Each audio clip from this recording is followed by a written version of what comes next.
ಸಾಮಾನ್ಯವಾಗಿ ಪೊಲೀಸರು ಎಂದರೆ ನಮ್ಮನ್ನು ರಕ್ಷಣೆ ಮಾಡುವವರು ಎಂದುಕೊಳ್ಳುತ್ತೇವೆ. ಅದರಂತೆ ಹಲವು ಪೊಲೀಸರು ನಡೆದುಕೊಳ್ಳುತ್ತಾರೆ. ಆದರೆ ಕೆಲವರು ಮಾತ್ರ ಸರ್ವಾಧಿಕಾರಿಗಳ ಹಾಗೆ ವರ್ತಿಸಿ ಜನರ ಜೀವನ ಹಾಗೂ ಜೀವದ ಜೊತೆಗೆ ಚೆಲ್ಲಾಟ ಆಡ್ತಾರೆ. ನಮಗೆ ಗೊತ್ತಿದೆ, ಕರ್ನಾಟಕದಲ್ಲೇ ಇತ್ತೀಚಿನ ವರ್ಷಗಳಲ್ಲಿ ಸಾಕಷ್ಟು ಪೊಲೀಸರು ಜೈಲು ಸೇರಿದ್ದಾರೆ. ಅನೇಕ ಆರೋಪಗಳನ್ನು ಹೊತ್ತಿದ್ದಾರೆ. ಭುಜದ ಮೇಲೆ ಸ್ಟಾರ್ ಬಂದ ತಕ್ಷಣ ಇವರ ಮೈ ಮೇಲೆ ಎಲ್ಲೋ ದೆವ್ವ ಬಂದಂತೆ ಅಥವಾ ದೆವ್ವ ವಕ್ರಿಸಿಕೊಂಡಂತೆ ಆಡಿಬಿಡುತ್ತಾರೆ. ಇನ್ನು ಕೆಲವು ಕಡೆ ಪೊಲೀಸರು ಯಾವುದೇ ಗಲಾಟೆ ಘರ್ಷಣೆ ಆದರೂ ಅದನ್ನು ಕುಂತು ಮಾತನಾಡುವ ಬದಲಾಗಿ ಅಥವಾ ಕಾನೂನು ಮೂಲಕ ಬಗೆಹರಿಸಿಕೊಡುವ ಬದಲಾಗಿ ಇಬ್ಬರ ಬಳಿಯೂ ಲಂಚ ಪಡೆದು ಅವರ ರಕ್ತ ಹೀರುವ ಕೆಲಸ ಮಾಡುತ್ತಾರೆ. ಅಂತಹ ಪೊಲೀಸರೆಲ್ಲ ಪಾಠ ಕಲಿಯಬೇಕಾದ ಸಮಯ ಬಂದಿದೆ. ಎಲ್ಲ ಪೊಲೀಸರು ಒಂದೇ ರೀತಿ ಇರುವುದಿಲ್ಲ. ಆದರೆ ಕೆಲವರು ಮಾತ್ರ ಈ ರೀತಿ ಕೃತ್ಯಗಳನ್ನು ಮಾಡುತ್ತಾ ಸಾರ್ವಜನಿಕ ವಲಯದಲ್ಲಿ ವಿಲನ್ಗಳಾಗಿದ್ದಾರೆ. ಈ ಎಲ್ಲ ಪೀಠಿಗೆ ಯಾಕೆ ಅಂದರೆ ಇಡೀ ದೇಶವೇ ಕಾಯುತ್ತಿದ್ದ ತೀರ್ಪು ಕೊನೆಗೂ ಬಂದಿದೆ. ಅದುವೇ ತಮಿಳುನಾಡು ಕಸ್ಟಡಿ ಹತ್ಯೆ ಪ್ರಕರಣ. ಈ ಪ್ರಕರಣವನ್ನು ನೀವು ತಿಳಿದರೆ ನಮ್ಮ ರಾಜ್ಯದ ಪೊಲೀಸರೇ ಉತ್ತಮ ಎನ್ನಬಹುದು. ಈಗ ವಿಷಯಕ್ಕೆ ಬರೋದಾದರೆ ಅದು ಜೂನ್ 19, 2020 ತಮಿಳುನಾಡಿನ ಶಾಂತಂಕುಲಂ ಎಂಬ ಸಣ್ಣ ವ್ಯಾಪಾರ ಪಟ್ಟಣದಲ್ಲಿ ಘನಘೋರ ಘಟನೆ ನಡೆದು ಹೋಯಿತು. ಒಬ್ಬ ವ್ಯಕ್ತಿ ಮತ್ತು ಅವನ ಮಗನನ್ನ ಪೊಲೀಸರು ವಶಕ್ಕೆ. ಅವರು 4 ದಿನಗಳ ನಂತರ ಸತ್ತರು. 6 ವರ್ಷಗಳ ನಂತರ ಇದಕ್ಕೆ ಕಾರಣರಾದ ಪೊಲೀಸರಿಗೆ ಕಠಿಣ ಶಿಕ್ಷೆ ನೀಡಲಾಗಿದೆ. ಇದರಲ್ಲಿ 9 ಪೊಲೀಸರಿಗೆ ತೀವ್ರವಾದ ಕಸ್ಟಡಿ ಕ್ರೌರ್ಯದ ಪ್ರಕರಣದಲ್ಲಿ ಮರಣದಂಡನೆ ವಿಧಿಸಲಾಗಿದೆ.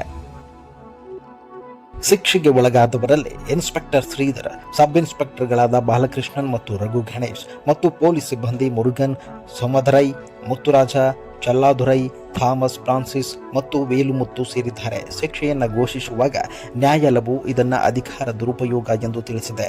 ಅಲ್ಲದೆ ರಾಜ್ಯದ ಅನೇಕ ಪೊಲೀಸ್ ಅಧಿಕಾರಿಗಳು ಸಮಗ್ರತೆಯಿಂದ ಸೇವೆ ಸಲ್ಲಿಸುತ್ತಾರೆ ಮತ್ತು ಈ ತೀರ್ಪು ಇತರರಲ್ಲಿ ಭಯವನ್ನು ಹುಟ್ಟುಹಾಕುವ ಉದ್ದೇಶವನ್ನು ಹೊಂದಿಲ್ಲ ಎಂದು ಸಹ ತಿಳಿಸಿದೆ. ತಂದೆ ಮತ್ತು ಮಗನನ್ನು ವಿವಸ್ತ್ರಗೊಳಿಸಲಾಯಿತು, ನಿರ್ದಯವಾಗಿ ಹಲ್ಲೆ ಮಾಡಲಾಯಿತು. ಇದನ್ನು ಓದಿದಾಗ ಹೃದಯ ನಡುಗುತ್ತದೆ ಎಂದು ನ್ಯಾಯಾಲಯ ಇದೇ ಸಮಯದಲ್ಲಿ ಹೇಳಿದೆ. ಆ ಬಂಧನದ ರಾತ್ರಿ ಏನಾಯಿತು? 31 ವರ್ಷದ ಜೆ ಬೆನಿಕ್ಸ್ ಚೆನ್ನೈನಿಂದ ಸುಮಾರು 600 ಕಿಲೋಮೀಟರ್ ದೂರದಲ್ಲಿರುವ ತೂತುಕುಡಿ ಜಿಲ್ಲೆಯ ಶಾಂತಂಕುಲಂನಲ್ಲಿರುವ ಕಾಮರಾಜರ್ ಪ್ರತಿಮೆಯ ಬಳಿ ಮೊಬೈಲ್ ಫೋನ್ ಅಂಗಡಿಯನ್ನ ನಡೆಸುತ್ತಿದ್ದರು.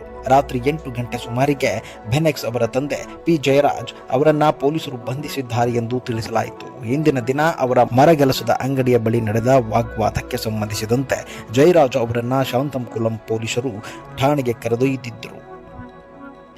ಕಳವಳಗೊಂಡ ಬೆನೆಕ್ಸ್ ಪೊಲೀಸ್ ಠಾಣೆಗೆ ಹೋದರು. ಹಲವಾರು ಪ್ರತ್ಯಕ್ಷದರ್ಶಿಗಳ ಪ್ರಕಾರ ಆರಂಭದಲ್ಲಿ ಅವರನ್ನು ಹೊರಗೆ ಕಾಯುವಂತೆ ಮಾಡಲಾಯಿತು. ಅಂತಿಮವಾಗಿ ಅವರನ್ನು ಒಳಗೆ ಕರೆಸಿದಾಗ ತನ್ನ ತಂದೆಯ ಮೇಲೆ ಏಕೆ ಹಲ್ಲೆ ಮಾಡಿದ್ದೀರಿ ಎಂದು ಅವರು ಪ್ರಶ್ನಿಸಿದರು. ಆ ಪ್ರಶ್ನೆ ಅವರ ಅಗ್ನಿ ಪರೀಕ್ಷೆ ಆರಂಭದಂತ. ಬೆನೆಕ್ಸ್ ಜೊತೆಗಿದ್ದ ಸ್ನೇಹಿತರನ್ನು ಸಹ ಒಳಗೆ ಬಿಡಲಿಲ್ಲ. ಅವರು ಇಡೀ ದಿನ ಅಂದರೆ ರಾತ್ರಿ ಪೂರ ಠಾಣೆ ಹೊರಗೆ ಇದ್ದರು. ಎಫ್ಐಆರ್ ಪ್ರಕಾರ ಜಯರಾಜ್ ಮತ್ತು ಬೆನೆಕ್ಸ್ ಕೋವಿಡ್-19 ಲಾಕ್ಡೌನ್ ನಿರ್ಬಂಧಗಳನ್ನು ಉಲ್ಲಂಘಿಸಿ ತಮ್ಮ ಅಂಗಡಿಯನ್ನ ಅನುಮತಿಸಲಾದ ಸಮಯಕ್ಕಿಂತ ಹೆಚ್ಚು ಸಮಯ ತೆರೆದಿರುವುದು ಪೊಲೀಸರಿಗೆ ಗಂಭೀರ ಸ್ವರೂಪದ ಅಪರಾಧ ಪ್ರಕರಣ ಆಗಿತ್ತು. ಇಬ್ಬರು ಅಧಿಕಾರಿಗಳನ್ನು ಅವಾಚ್ಯ ಶಬ್ದಗಳಿಂದ ನಿಂದಿಸಿದ್ದಾರೆ ಎಂದು ಪೊಲೀಸರು ಆರೋಪ ಮಾಡಿದ್ದರು. ಎಷ್ಟೇ ಅಲ್ಲ, ಪೊಲೀಸರನ್ನ ಕೊಲ್ಲುವುದಾಗಿ ಬೆದರಿಕೆ ಹಾಕಿದ್ದರು ಎಂದು ಎಫ್ಐಆರ್ನಲ್ಲಿ ಉಲ್ಲೇಖ ಮಾಡಲಾಗಿತ್ತು. ಆದರೆ ಈ ಹೇಳಿಕೆಯನ್ನ ನಂತರ ಹಲವು ವಿಧಗಳಲ್ಲಿ ಪ್ರಶ್ನಿಸಲಾಯಿತು. ತಂದೆ ಮತ್ತು ಮಗನನ್ನ ಒಟ್ಟಿಗೆ ಠಾಣೆಗೆ ಕರೆತರಲಾಗಿಲ್ಲ ಎಂದು ಪ್ರತ್ಯಕ್ಷದರ್ಶಿಗಳು ತಿಳಿಸಿದರು. ರಾತ್ರಿಯಾಗುತ್ತಿದ್ದಂತೆ ಠಾಣೆಯೊಳಗೆ ಹಿಂಸಾಚಾರ ಹೆಚ್ಚುತ್ತಿರುವ ಬಗ್ಗೆಯೂ ಅವರು ವಿವರಿಸಿದ್ದಾರೆ. ವರದಿ ಪ್ರಕಾರ ರಾತ್ರಿ 11:30 ಸುಮಾರಿಗೆ ಸಬ್ ಇನ್ಸ್ಪೆಕ್ಟರ್ ರಘು ಗಣೇಶ್ ಬಂದರು. ಬಳಿಕ ಅವರ ಮೇಲೆ ಹಲ್ಲೆಯ ತೀವ್ರತೆ ಹೆಚ್ಚಾಯಿತು ಎಂದು ಪ್ರತ್ಯಕ್ಷದರ್ಶಿಗಳು ತಿಳಿಸಿದ್ದಾರೆ. ಠಾಣೆಯಲ್ಲಿ ಚಿತ್ರಹಿಂಸೆಯ ಆರೋಪಗಳು. ಜಯರಾಜ್ ಅವರ ಮಗಳು ತನ್ನ ತಂದೆಯನ್ನ ನೆಲಕ್ಕೆ ಥಳಿಸಿದ್ದಾರೆ ಎಂದು ಆರೋಪ ಮಾಡಿದ್ದಾರೆ. ಬೆನೆಕ್ಸ್ ಮಧ್ಯ ಪ್ರವೇಶಿಸಿದಾಗ ಹಲ್ಲೆ ನಡೆಸಲಾಗಿದೆ. ಅವರ ಪ್ರಕಾರ ಇಬ್ಬರನ್ನ ಒಳಗೆ ಕೂಡಿ ಹಾಕಿ ಸುಮಾರು 2 ಗಂಟೆಗಳ ಕಾಲ ಥಳಿಸಲಾಯಿತು ಎಂದು ತಿಳಿಸಿದ್ದಾರೆ. ಕರುಣಾಮಯಿ ಮಹಿಳಾ ಕಾನ್ಸ್ಟೇಬಲ್ ಈ ಆರೋಪಗಳನ್ನು ನಂತರ ಮಹಿಳಾ ಕಾನ್ಸ್ಟೇಬಲ್ ಒಬ್ಬರು ನೀಡಿದ ಸಾಕ್ಷ್ಯದಿಂದ ಪ್ರಕರಣವನ್ನು ಇನ್ನಷ್ಟು ಬಲಪಡಿಸಲಾಯಿತು. ಅವರು ರಾತ್ರಿ ಇಡೀ ಹಲ್ಲೆ ಮುಂದುವರಿದಿದೆ ಎಂದು ತನಿಖಾಧಿಕಾರಿಗಳಿಗೆ ತಿಳಿಸಿದ್ದರು. ಠಾಣೆ ಒಳಗಿನ ಟೇಬಲ್ಗಳು ಮತ್ತು ಲಾಠಿಗಳಲ್ಲಿನ ರಕ್ತದ ಕಲೆಗಳಿದ್ದವು ಎಂದು ಸಹ ಅವರು ವಿವರಿಸಿದ್ದರು. ಮದ್ರಾಸ್ ಹೈಕೋರ್ಟ್ನ ನಿರ್ದೇಶನಗಳನ್ನು ಅನುಸರಿಸಿ ರಾಜ್ಯದ ಸಿಬಿಸಿಐಡಿಯಿಂದ ತನಿಖೆಯನ್ನು ವಹಿಸಿಕೊಂಡ ಸಿಬಿಐ ನಂತರ ಬಲಿಪಶುಗಳನ್ನು ಶಸ್ತ್ರಾಸ್ತ್ರಗಳನ್ನು ಬಳಸಿ ನಿರಂತರ ಮತ್ತು ನಿರ್ದಯವಾಗಿ ಥಳಿಸಲಾಗಿದೆ ಎಂದು ವಾದಿಸಿತು. ಅತ್ಯಂತ ಗೊಂದಲದ ಆರೋಪಗಳಲ್ಲಿ ಲೈಂಗಿಕ ದೌರ್ಜನ್ಯಕ್ಕೆ ಸಂಬಂಧಿಸಿದ ಆರೋಪಗಳು ಸಹ ಸೇರಿವೆ. ವೈದ್ಯಕೀಯ ವರದಿಗಳು ಬರುವವರೆಗೂ ತನಿಖಾಧಿಕಾರಿಗಳು ಎಚ್ಚರಿಕೆ ವಹಿಸುವಂತೆ ಒತ್ತಾಯಿಸಿದ್ದರೂ ಈ ಆರೋಪವು ಸಾರ್ವಜನಿಕ ಆಕ್ರೋಶಕ್ಕೆ ಕಾರಣವಾಯಿತು. ಜೂನ್ 20ರಂದು ಪೊಲೀಸರು ಇಬ್ಬರನ್ನ ವೈದ್ಯಕೀಯ ಫಿಟ್ನೆಸ್ ಪರೀಕ್ಷೆಗೆ ಕರೆದೊಯ್ದು ನಂತರ ನ್ಯಾಯಾಂಗ ಮ್ಯಾಜಿಸ್ಟ್ರೇಟ್ ಮುಂದೆ ಹಾಜರುಪಡಿಸಿದರು. ಪೆರುರಾನಿಯಲ್ಲಿ ಹತ್ತಿರದ ಜಿಲ್ಲಾ ಜೈಲು ಲಭ್ಯ ಇದ್ದರೂ ಸಾತನ್ಕುಲಂನಿಂದ ತಂದೆ ಮತ್ತು ಮಗನನ್ನ ಸುಮಾರು 100 ಕಿಲೋಮೀಟರ್ ದೂರದಲ್ಲಿರುವ ಕೋವಿಲ್ಪಟ್ಟಿ ಉಪಜೈಲಿಗೆ ಸಾಗಿಸಲಾಯಿತು. ಜೂನ್ 22ರ ರಾತ್ರಿ ಬೆನಿಕ್ಸ್ ಬಂಧನದಲ್ಲಿದ್ದಾಗ ಎದೆ ನೋವು ಕಾಣಿಸಿಕೊಂಡಿದೆ. ಅವರನ್ನ ಕೋವಿಲ್ಪಟ್ಟಿ ಸರ್ಕಾರಿ ಆಸ್ಪತ್ರೆಗೆ ಕರೆದೊಯ್ಯಲಾಯಿತು. ಅಲ್ಲಿ ಅವರು ನಿಧನರಾದರು. ಜೂನ್ 23ರ ಮುಂಜಾನೆ ಜಯರಾಜ್ ಕೂಡ ಅದೇ ಆಸ್ಪತ್ರೆಯಲ್ಲಿ ನಿಧನರಾದರು. ಸಾರ್ವಜನಿಕ ಆಕ್ರೋಶ ಮತ್ತು ರಾಜಕೀಯ ಒತ್ತಡ.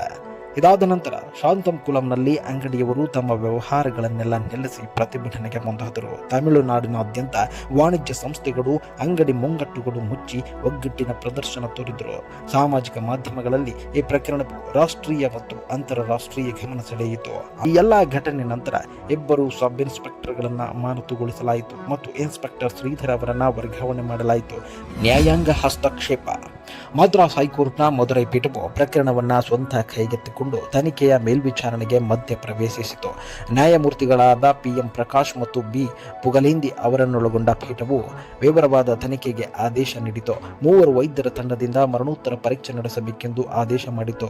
ಮುಖ್ಯವಾಗಿ ಶವ ಪರೀಕ್ಷೆಯನ್ನ ವಿಡಿಯೋ ಚಿತ್ರೀಕರಣ ಮಾಡಬೇಕೆಂದು ನ್ಯಾಯಾಲಯ ನಿರ್ದೇಶನ ಮಾಡಿತ್ತು. ಪೊಲೀಸ್ ಠಾಣೆ ಮತ್ತು ದಾಖಲೆಗಳ CCTV ದೃಶ್ಯಾವಳಿಗಳು ಸೇರಿದಂತೆ ಪ್ರಮುಖ ಸಾಕ್ಷ್ಯಗಳನ್ನು ಸಂಗ್ರಹಿಸಲು ಅದು ಆದೇಶ ನೀಡಿತು.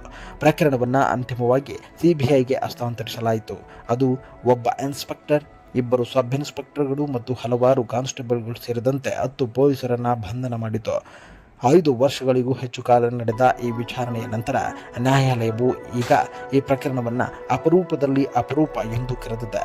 ಜೊತೆಗೆ 9 ಪೊಲೀಸರಿಗೆ ಮರಣದಂಡನೆ ವಿಧಿಸಿದೆ.